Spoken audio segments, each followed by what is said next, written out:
వాళ్ళ నుంచి they should be made to speak about what they learn in that movie. వాళ్ళకి ఏం నచ్చింది, వాళ్ళు ఏం నేర్చుకున్నారు. It should be more of interactive session for the children. So రేపు మీకు ఎనీవే ఇంకొక గూగుల్ మీట్ సబ్ కలెక్టర్ గా పెట్టి కరెక్ట్ గా ఎలా యూటిలైజ్ చేసుకోవాలనేది కూడా మీకు చెప్పడం జరుగుతుంది.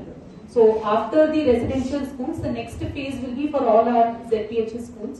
So the custody of the equipment is with the MEOs itself, because me MRC offices lo meeru cheskune trainings avvachu, meeru vere ekkadaina ZPHS lo chese trainings ki వీటన్నిటికీ కూడా యూటిలైజేషన్ ఉంటది అని చెప్పి మీకు MRC centers కి equipment అనేది ఇస్తున్నాము. So after completing residential schools, please take it up in all the ZPHS schools.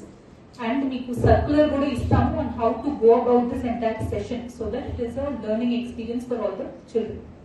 So that was the last point on the agenda. And second last thing is regarding 10th standard result. Last time district result was good, కానీ ఈసారి దానికంటే ఇంకా ఎక్కువ improvement రావాలి. Especially week students ఎవరైతే ఉన్నారో please identify them. 100% we should aim for pass result, and అది కూడా all government schools, all residential schools అన్నిట్లో కూడా 100% pass percentage అనేది మన దగ్గర నుంచి